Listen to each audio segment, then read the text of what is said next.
দুডাল পাইপেৰে এৰাতিত প্ৰায় 50 লাখ টকা উপাৰ্জন ব্যৱসায়ৰ বিষয়ে জানিলে আচৰিত হ'ব আপুনি ভাবিবলৈ বাধ্য হ'ব অসমতো ইমান স্মাৰ্ট মানুহ আছেনে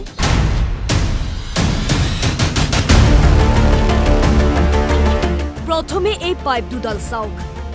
পাইপ দুডালৰ এটা মূৰ মাটিৰ ওপৰত আৰু আনটো মূৰ মাটিৰ তলত কেইজনমান লোকে খান্দি উলিওৱাত ব্যস্ত পাইপ দুডালৰ মাটিৰ তলত থকা মূল উৎসটো মাটি খন্দাত লগাইছে জেচিবিও এৰাতিত ইমান টকা উপাৰ্জন কৰিব পৰা এই পাইপ দুডালক লৈ সকলোৰে উৎসুকতা বহু সময় এনেদৰে খন্দাৰ পিছত মাটিৰ 10 ফুটমান তলত ওলাল এডাল ডাঙৰ পাইপ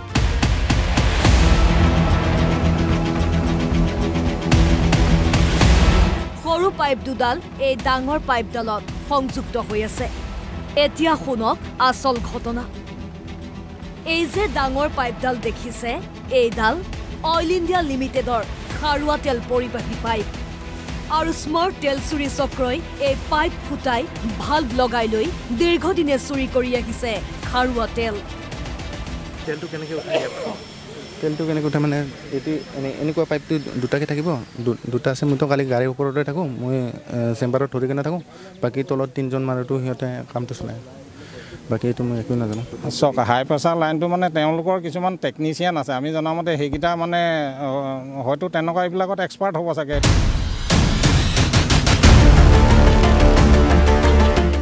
বৃহস্পতিবাৰে নিশা এক টেংকাৰ খাৰুৱা তেল উলিয়াইছিল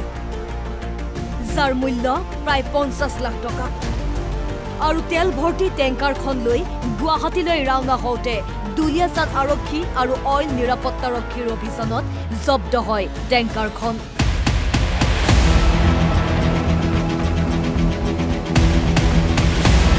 আৰু টেংকাৰখনৰ চালক বেঞ্জামিন মাৰাকক আটক কৰাৰ পিছত চালকৰ স্বীকাৰোক্তিৰ ভিত্তিত দুলীয়াজানৰ ভাদৈ চাৰিআলিৰ 2 নম্বৰ চপাতলি অঞ্চলত অইল ইণ্ডিয়াৰ পাইপ ফুটা কৰি তেল চুৰিৰ এই ঘটনা পোহৰলৈ আহে অভিযোগ অনুসৰি এই চক্ৰৰ সৈতে জড়িত হৈ আছে খেৰমৰীয়া অঞ্চলৰ অমৃত বৰশইকীয়া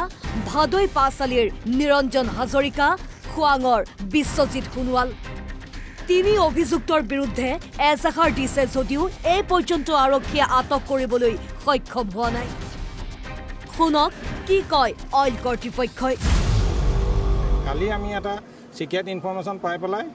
আমি এখন টেংকাৰ আমি জব্দ কৰিবলৈ সক্ষম হৈছিলোঁ বৰুৱা তিনিআলিৰ ওচৰত য'ত মানে ইলিগেল ক্ৰুড অইল ট্ৰেন্সপৰ্ট কৰিছিলে আৰু সেই ড্ৰাইভাৰজনৰ মানে ভাষ্যৰ ভিত্তিত আহি পেলাই আমি ক'ৰ পৰা ক্ৰুড অইল চুৰ কৰিছিলে সেই গোটেই বস্তুখিনি আমি উদ্ধাৰ কৰিবলৈ সক্ষম হওঁ আৰু ইয়াত জড়িত হৈ আছে ড্ৰাইভাৰে কোৱা মতে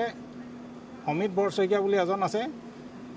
তেওঁৱে মানে মেইন কালপিত এই গোটেই ঘটনাটো ড্ৰাইভাৰৰ ষ্টেটমেণ্টৰ মতে আমি যিটো গম পালোঁ যে অমিত বৰশইকীয়া আৰু যি টেংকাৰখনৰ মালিক গম পাইছোঁ চম সোণোৱাল তেওঁ হৈছে চেনচুৱা পুখুৰী আপোনাৰ ডিব্ৰুগড় ডিষ্ট্ৰিক্টৰ আৰু নিৰঞ্জন হাজৰিকা বুলি এজনৰ মানে তেখেতৰ মাটিডোখৰতে ইউজ কৰি পেলাই তেওঁলোকে কি কৰিছিলে ক্ৰুড অইল ইয়াত লোড কৰি থাকে আগফালে আপোনালোকে দেখিছে টিঙৰ বেৰা দি লয় ইয়াৰ ভিতৰত 12,000 বহাই দিলে জেনেৰেলি বাহিৰৰ মানুহে গম নাপায় লোড কৰি এই কাৰবাৰটো চলাই আছিলে এতিয়া পুলিচৰ লগত আমি অলৰেডি আমাৰ ফালৰ পৰা FIR দিয়া হৈছে গতিকে আল্টিমেটলি বাকী যিখিনি কাম আছে বাকীখিনি পুলিচে ডেফিনেটলি উৎখাত কৰিব এটা হাই প্ৰেছাৰ লাইন আৰু হাই প্ৰেছাৰ লাইনটো তেওঁলোকে কেনেধৰণে ইয়াত চুৰি কাৰ্য কৰিব চাওক হাই প্ৰেছাৰ লাইনটো মানে তেওঁলোকৰ কিছুমান টেকনিচিয়ান আছে আমি জনামতে সেইকেইটা মানে হয়তো তেনেকুৱা এইবিলাকত এক্সপাৰ্ট হ'ব চাগে এইটো মানে পুলিচ ইনভেষ্টিগেশ্যনতে ওলাব কথাখিনি গোটেইখিনি কেনেকৈ কি কৰে গোটেই বস্তুটো সেইটো বিষয়ে মই ইমান ক'ব নোৱাৰিম আজি আমি তেওঁলোকক কি কৈছে আমি দুটা পইণ্টত আমি এতিয়া হজ পাইপ পাইছোঁ তেওঁলোকে য'ৰ পৰা মেইন টাংক পাইপলাইনৰ লগত সংযোগ হৈ আছে তাৰপৰা তেওঁলোকে ভাল ফিট কৰি পেলাই এই ভিতৰ চাইডলৈ আনি পেলাই টেংকাৰত লোড কৰে দুটা পইণ্ট পোৱা গৈছে এইটো আজি লাষ্ট আপোনাৰ 2-3 সপ্তাহমানৰ পৰা আমাৰ মাজে মাজে প্ৰেছাৰ ডাউন হয় সদায় নহয় কাৰণ আমি যেতিয়া ছাৰ্ভিলেঞ্চটো আমাৰ বাঢ়ি যায় তেতিয়া মানে নৰ্মেলত থাকে হা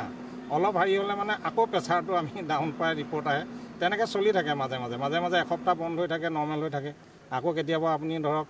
আকৌ প্ৰেছাৰটো ডাউন হৈ যায় সেই তেনেকৈ আজি লাষ্ট 3 সপ্তাহৰ পৰা আমি বস্তুটো ছাৰ্ভিলেঞ্চ কৰি আছিলোঁ কোন জড়িত হৈ আছে ইয়াত মেইন কালপিত মই ক'লোৱে আপোনাক মেইন কালপিত অমিত বৰশইকীয়া নামে লৈ আছে কাৰণ অমিত বৰশইকীয়া টেংকাৰখন আনি অমিত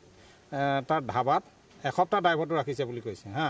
আৰু অমিতে তাৰ নামটো তাক ড্ৰাইভাৰজনক অলপ মানে বেলেগ এটা কৈ আছিলে যেতিয়া তাৰ ফটোখন দেখাই দিলোঁ অমিত বৰশইকীয়া তেতিয়া ক'লে এইজন মানুহে বোলে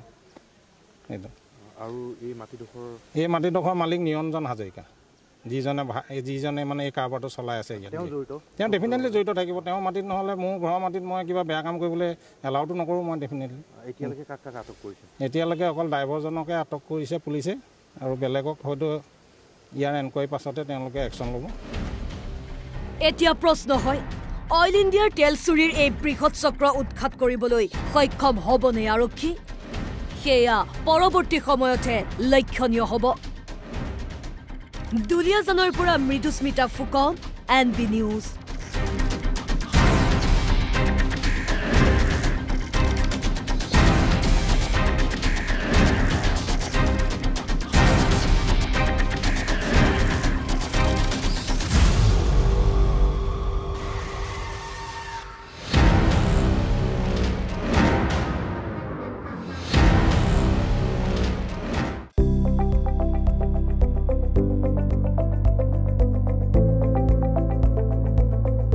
NB নিউজ